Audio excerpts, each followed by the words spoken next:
Assalamualaikum warahmatullahi wabarakatuh. Perkenalkan, nama saya Maisarah Kirani, NIM 18042151, dengan mata kuliah Administrasi Kepegawaian, diampu oleh dosen Ibu Yulia Hanuselina, SIP, MAP. Pada video kali ini saya akan menjelaskan materi pertemuan ketiga sampai ke-5, yang mana terdapat 3 poin. Poin pertama itu definisi, fungsi, dan jenis pegawai dalam melaksanakan kegiatan penyelenggaraan negara. Yang kedua, sistem kepegawaian di Indonesia. Dan poin ketiga yaitu jenis ASN. Masuk pada topik pertama, yaitu definisi, fungsi, dan jenis pegawai dalam melaksanakan kegiatan penyelenggaraan negara. Definisi kepegawaian. Pengertian pegawai menurut Undang-Undang Nomor 43 Tahun 1999 tentang pokok-pokok kepegawaian pasal 1 bab 1 bahwa pegawai negeri adalah setiap warga negara Republik Indonesia yang telah memenuhi syarat dan yang ditentukan dan diangkat oleh pejabat yang berwenang dan disertai tugas negara lainnya digaji berdasarkan perundang-undangan yang berlaku. Definisi pegawai menurut para ahli. Menurut ahli, Wijaja berpendapat bahwa pegawai adalah merupakan tenaga kerja manusia jasmania maupun rohania yang senantiasa dibutuhkan dan oleh karena itu menjadi salah satu modal pokok dalam usaha kerjasama untuk mencapai tujuan tertentu yang mana disebut dengan organisasi.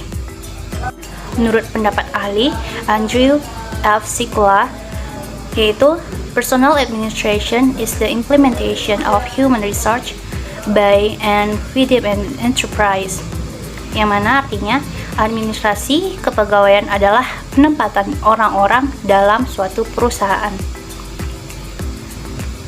Menurut Undang-Undang Nomor 5 Tahun 2014 Pasal 1, aparatur sipil negara yang selanjutnya disingkat dengan ASN adalah profesi bagi pegawai negeri sipil dan pegawai pemerintah dengan perjanjian kerja yang bekerja pada instansi pemerintah.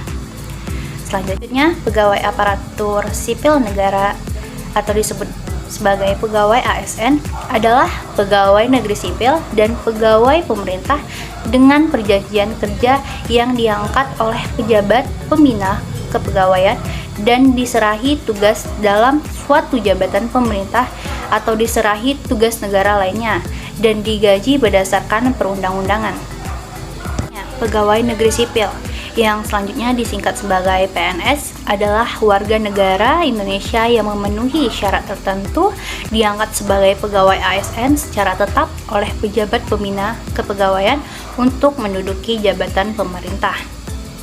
Pengertian pegawai negeri menurut Mahmud MD dalam buku Hukum Kepegawaian terbagi dalam 2 bagian, yaitu yang pertama pengertian stipulatif. Pengertian stipulatif terdapat dalam pasal 1 ayat 3 Undang-Undang Nomor 5 Tahun 2014, yaitu warga negara Indonesia yang memenuhi syarat tertentu diangkat sebagai pegawai ASN secara tetap oleh pejabat pembina kepegawaian untuk menduduki jabatan pemerintah. Pengertian di atas berlaku dalam pelaksanaan semua peraturan kepegawaian dan pada umumnya dalam pelaksanaan semua peraturan perundang-undangan kecuali diberikan definisi lain.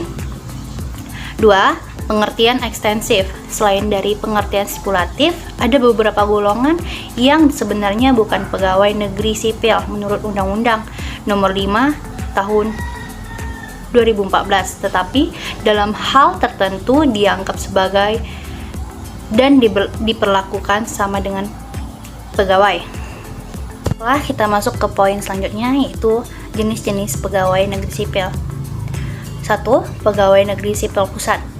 Pegawai negeri sipil pusat biasanya bekerja pada daerah pemerintah pusat sesuai dengan perundang-undangan yang berlaku. Biasanya mereka akan bekerja sama dengan departemen atau non-departemen, lembaga tertinggi negara, dan masih banyak lagi.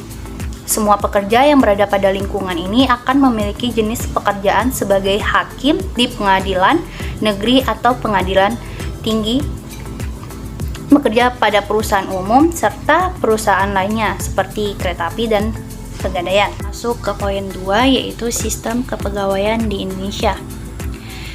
Sistem administrasi kepegawaian di Indonesia mengacu pada Undang-Undang Nomor 5 Tahun 2014 tentang Aparatur Sipil Negara atau disebut dengan ASN yang merupakan perubahan atas Undang-Undang Nomor 43 Tahun 1999 tentang pokok-pokok kepegawaian.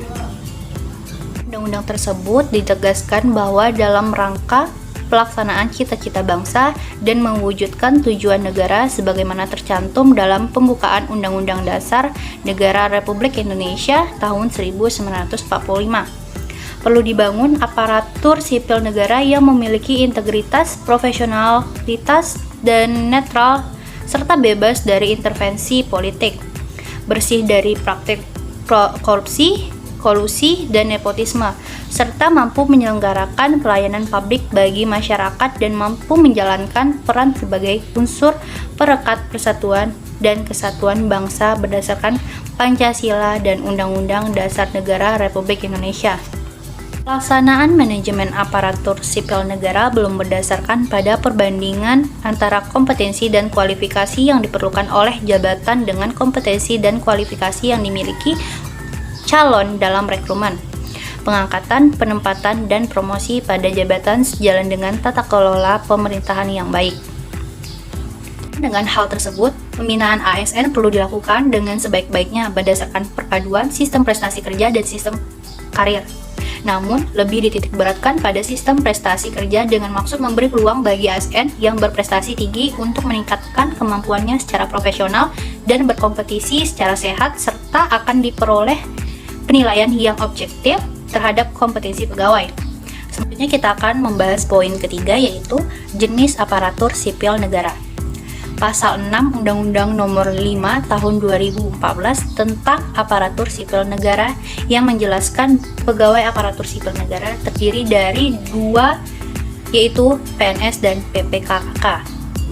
Baik, selanjutnya saya akan menjelaskan apa itu PNS dan PPKK. PNS bagaimana dimaksud dalam pasal 6 huruf A merupakan pegawai ASN yang diangkat sebagai pegawai tetap oleh pejabat pembina kepegawaian dan memiliki nomor induk pegawai secara nasional.